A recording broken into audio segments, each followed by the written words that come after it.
Welcome to నావా TV news. Ravulapalem గ్రామానికి చెందిన గొల్లపల్లి భాగ్యరావు ఆయన కుమారులు గొంతలమ్మ గుడి సంఘం ప్రెసిడెంట్ గొల్లపల్లి రాజశేఖర్ తదితర 100 మంది కొత్తపేట నియోజకవర్గ ఎమ్మెల్యే అభ్యర్థి చీర్ల జగ్గిరెడ్డి సమక్షంలో వైఎస్ఆర్ కాంగ్రెస్ పార్టీలో చేరారు.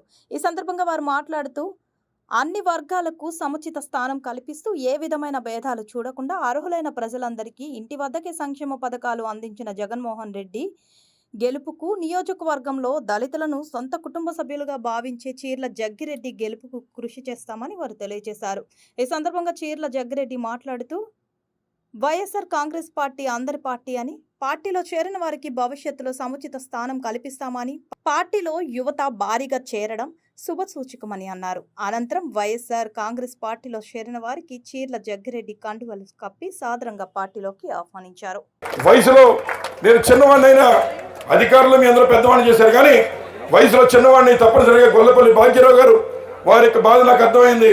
తప్పనిసరిగా వారి వెళ్ళి కుటుంబ సభ్యులుగా చూసుకుంటాం, ఆయన్ని కూడా గౌరవ స్థానంలో పెడతామని చెప్పి సందర్భంగా మీ అందరికీ మాటిస్తూ యువతరానికి మంచి భవిష్యత్తు ఉండే విధంగా మళ్ళీ జగన్మోహన్ గారిని మంచి మెజార్టీతో మన కొత్తపేటలో నన్ను మరి అలాగే రాపాక వరప్రసాద్ గారిని ఎంపీగాను గెలిపించాలని చెప్పి సందర్భంగా మీ అందరినీ హృదయపూర్వకంగా కోరుతూ సెలవు తీసుకుంటున్నా.